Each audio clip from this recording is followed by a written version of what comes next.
அனைத்து ஊடக நண்பர்களையும் அன்போடு அன்னை வேளாங்கண்ணி திருத்தலத்திற்கு அழைக்கின்றோம்.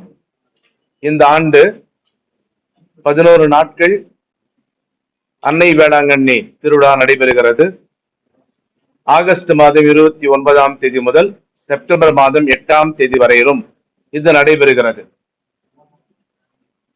ஆகஸ்ட் மாதம் 29ஆம் தேதி 4:30 மணிக்கு கொடி பவனியானது தொடங்கும்.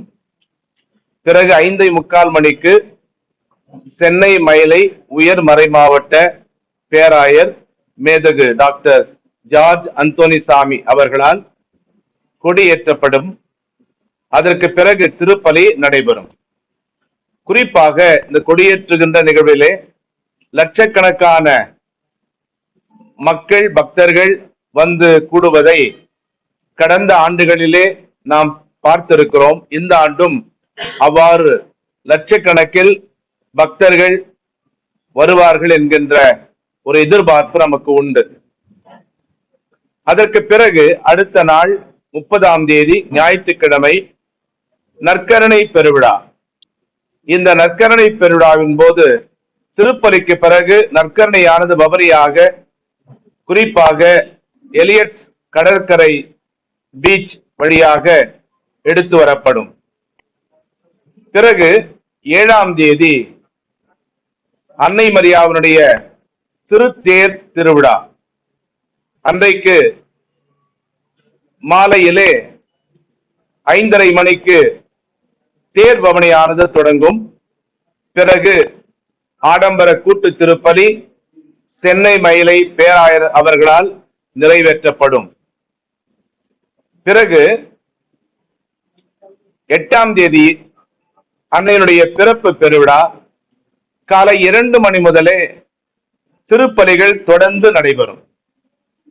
பிறகு அன்று மாலை 5:30 மணிக்கு ஜெபமாலை மற்றும் கொடி இறக்குகிற அந்த திருப்பலியானது நடைபெறும். இதோடு இந்த விழாக்கள் எல்லாம் முடிவடையும். இந்த ஆண்டு ஒவ்வொரு ஆண்டும் ஏதாவது ஒரு மைய கருத்தை வைத்துதான் விழாக்களை எடுக்கின்றோம். இந்த ஆண்டு அமைதி என்கின்ற மைய கருத்தை வைத்து இந்த 11 நாட்களும் விழாக்கள் கொண்டாடப்படுகின்றன. அதற்கேற்றாற் போலவே அந்த தலைப்புகளிலே அமைதி அல்லது சமாதானம் என்கின்ற தலைப்பிலே வருகின்றவர்கள் அதை பற்றி பேசுவார்கள், மறையுரை ஆற்றுவார்கள். ஏன் இந்த ஆண்டு இந்த அமைதி என்கின்ற மைய கருத்து தேர்ந்தெடுக்கப்பட்டது என்றால், உங்களுக்கு தெரியும், கத்தோலிக்க திருச்சபையிலே புனிதர்கள் என்று ஒரு சிலர் இருக்கிறார்கள். அவர்களில் ஒருவர் தான் புனித பிரான்சிஸ் அசிசியார். இத்தாலிய நாட்டிலே பிறந்தவர், 13ஆவது நூற்றாண்டிலே வாழ்ந்தவர். அவர் 1726ஆம் ஆண்டு இறந்தார். அவர் இறந்ததனுடைய 800வது ஆண்டை நினைவு கூறுகின்ற வகையிலே அகில உலக திருச்சபை, எங்களுடைய திருத்தந்தை அவர்கள் இந்த ஆண்டை யூபிலி ஆண்டாக அறிவித்திருக்கிறார். இறைவா, என்னை அமைதியின் கருவியாக்கும் என்கின்ற ஜபத்தை இயற்றியவர் இவர்தான். எனவேதான் அந்த அமைதி தனி மனிதன் தொடங்கி உலக நாடுகள் வரையிலும் இன்றைக்கு அமைதியற்ற ஒரு சூழல் நிலவு வருகின்ற காரணத்தால் அந்த அமைதிக்காக ஜெபிக்க வேண்டும் என்று மக்களை தூண்டுவதற்காகத்தான் இந்த மைய கருத்து தேர்ந்தெடுக்கப்பட்டிருக்கிறது. திருவிழாவை பொறுத்த மட்டிலே இவ்வளவுதான் விவரங்கள். வேறு ஏதாவது உங்களுக்கு தேவை என்றால் சொல்லுகின்றோம். பிறகு இந்த திருவிழாவுக்காக பல ஏற்பாடுகளை செய்திருக்கிறோம். குறிப்பாக பக்தருடைய அடிப்படை வசதிகள். ஒன்று, நம்முடைய காவல்துறையும் சென்னை மாநகராட்சியும் திருத்தல நிர்வாகமும் இணைந்து விரிவான ஏற்பாடுகளை செய்திருக்கிறோம். குடிநீர் மற்றும் கழிப்பறை வசதிகள், குறிப்பாக பக்தர்கள் அதிகமாக கூடுகின்ற இந்த இடத்திலே நாட்களிலே இந்த கழிப்பறைகள் ஏறக்குறைய நிர்வாகத்தின் சார்பாக, இந்த திருத்தலத்தின் சார்பாக 20 மொபைல் கழிப்பறைகளும், மாநகராட்சியின் சார்பாக 3 கழிப்பறைகளும் ஏற்பாடு செய்யப்பட்டுள்ளன. அது தவிர 3 இடங்களிலே வாட்டர் டேங்க் வைக்கப்பட்டிருக்கிறது. சிறிய சிறிய தண்ணீர் குடிக்கிற அந்த இடம் கூட, அந்த பாத்திரங்கள் கூட அங்கு வைக்கப்பட்டிருக்கின்றன. சிறப்பு பேருந்து சேவையும் இந்த நாட்களிலே நம்முடைய பாரிமுனை, சென்ட்ரல் ரயில் நிலையம், கோயம்பேடு, பெரம்பூர், வில்லிவாக்கம், அயனாவரம், வடபழனி, தாம்பரம், வேளச்சேரி மற்ற பகுதிகளிலிருந்தும் மாநகர போக்குவரத்து இந்த பேருந்துகளை ஏற்பாடு செய்திருக்கிறார்கள். குறிப்பாக கொடியேற்றுகின்ற அந்த நாள் ஆகஸ்ட் மாதம் 29ஆம் தேதி மற்றும் செப்டம்பர் மாதம் 7 மற்றும் 8 இந்த 2 நாட்களும் அதிகமாக பேருந்துகள் இயக்க அவர்கள் ஏற்பாடு செய்திருக்கிறார்கள். மருத்துவ முகாம்களும் அவசர சிகிச்சைக்காக உதவிக்காக திருத்தல வளாகம் மற்றும் பீச் பகுதிகளிலே முதலுதவி மையங்கள், ஆம்புலன்ஸ் வாகனங்கள் நிறுத்தப்பட்டுள்ளன. நம்முடைய தாமஸ் மருத்துவமனை சார்பாக ஒரு ஆம்புலன்ஸ் வாகனமும் மற்றும் பெருநகர் சென்னை மாநகராட்சி சார்பாக ஒரு ஆம்புலன்ஸ் வாகனமும் நம்முடைய பக்தருடைய மருத்துவ அவசர தேவைக்காக நிறுத்தப்பட்டுள்ளன. மற்றும் தூய்மை பணிகள் திருவிழா நாட்களிலே உங்களுக்கு தெரியும், பல பேர் வந்து கூடுகின்ற இந்த நாட்களிலே குப்பைகளை உடனடியாக அப்புறப்படுத்த மாநகராட்சி சார்பில் உர்பேசர் கூடுதல் தூய்மை பணியாளர்களை நியமித்து இந்த பணியும் அவர்கள் மேற்கொள்கின்றார்கள். மற்றும் பாதுகாப்பு ஏற்பாடுகள், ஆயிரக்கணக்கான காவல்துறையினர் மற்றும் ஊர்காவல் படையினர் தொடர் கண்காணிப்பு பணியிலே ஈடுபடுத்தப்படுவார்கள். சிசிடிவி கேமராக்கள் ஏறக்குறைய 45 பொருத்தப்படுகின்றன. ஆலயத்தை சுற்றியும் மற்றும் கடற்கரை சாலைகளிலும் இந்த கண்காணிப்பு கேமராக்கள் மற்றும் கண்காணிப்பு கோபுரங்கள் அமைக்கப்பட்டு தற்காலிக கட்டுப்பாட்டு அறை மூலம் கண்காணிக்கப்படுகிறது.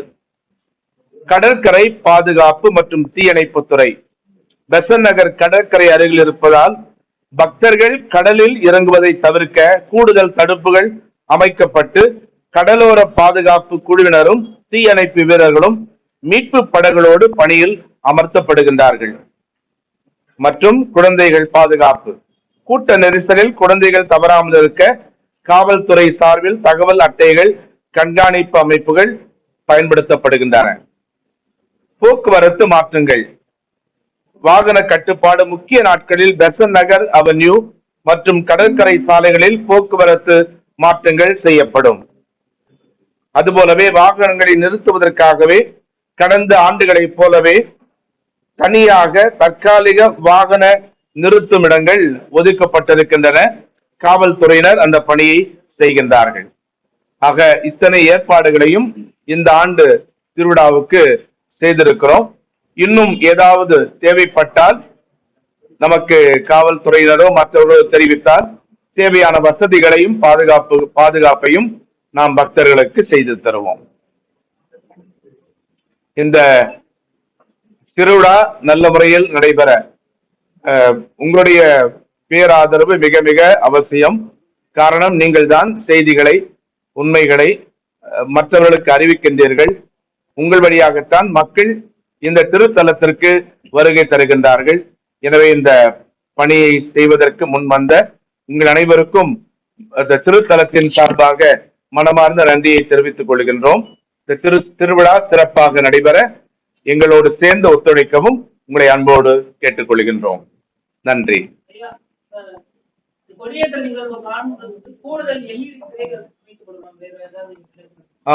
ஏறக்குறைய 3 LED திரைகள் அமைக்கப்படுகின்றன. கூடுதல், அதாவது நம்ம அந்த பீச் வழியா ஒன்று வரும், அதுபோல இந்த சந்தோஷ் ஹாஸ்பிடல் வழியாக ஒன்று வரும். அதற்கு மேல் அமைப்பதற்கு முடியாதுன்னு நினைக்கிறேன், கூட்ட அதிகமாக இருக்கின்ற காரணத்தால். அவர்கள் ஒன்றும் சொன்ன இல்ல இல்ல கொடியேற்ற நிகழ்வோடு எதுலையுமே அரசு தரப்பில் யாரும் பங்கேற்கவில்லை. ஏன்னா இது முழுக்க முழுக்க இது வந்து ஒரு மத சம்பந்தப்பட்ட ஒன்றுன்றதுனால அந்த மாதிரி யாரையும் அழைக்கலன்னா நிறைய புரோட்டோகால்ஸ் எல்லாம் இருக்கும். நமக்கு சரியான நேரத்துல இந்த திருப்பலிகள் எல்லாம் நிறைவேற்ற முடியாது. யாரும் அணுகல, நாம யாரையும் அழைக்கவில்லை.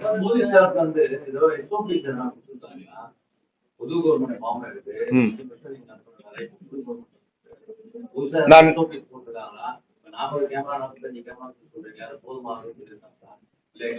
இது முன்னைய ஆண்டுகளை விட இது அதிகம்தான்.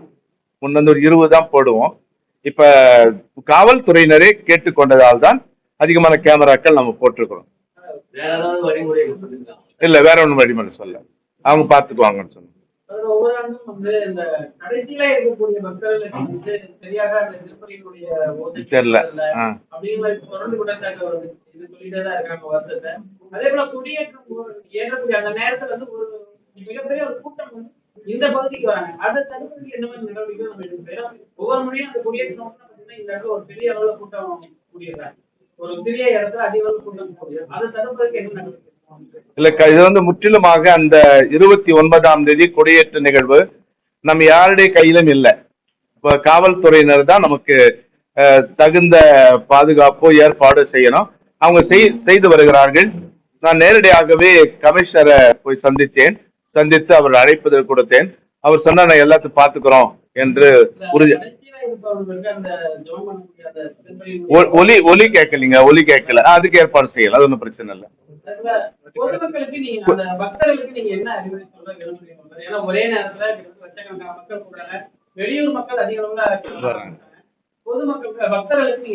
இல்ல, தொடர்ந்து நானோ அல்லது அதுக்கு அறிவிப்பாளர்கள் இருக்காங்க, தொடர்ந்து சொல்லிக்கிட்டு தான் இருக்கிறோம். இது வந்து அவர்களே நினைக்கணும், அவங்க நம்ம மட்டும் இல்ல, இன்னும் நிறைய பேர் இருந்து பார்க்கணும்னு ஆசைப்படுறாங்கன்னு சொல்லிட்டு கொஞ்சம் ஒத்துழைப்பு கொடுத்தா நல்லா இருக்கும். பொதுமக்களே கூட அதெல்லாம் சொல்லிக்கிட்டே இருப்போம். நான் அது போட்டிருக்கேன், குழந்தைகளையும் அது நான் என்னுடைய திருப்பலி அறிவிப்பிலும் போட்டிருக்கேன். குழந்தைகளையும் உங்கள் உடைமைகளையும் பத்திரமாக பார்த்துக் கொள்ளவும்.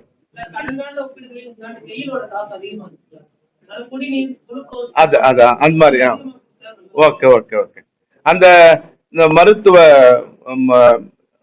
முதலுதவி மையங்கள் அவர்களிடம் இந்த பொருட்களை வாங்கி கொடுக்கலாம். நல்லது, சந்தோஷம். Very good. சுட சுடவும் சூடாகவும் தெரிந்து கொள்ள எங்களை சப்ஸ்கிரைப் பண்ணுங்க. அப்படியே பெல் சிம்பலை கிளிக் பண்ணிடுங்க. இந்த செய்தியை நீங்கள் Facebookல் பார்த்து கொண்டிருந்தால் எங்கள் பேஜை லைக் அண்ட் ஃபாலோ பண்ணுங்க.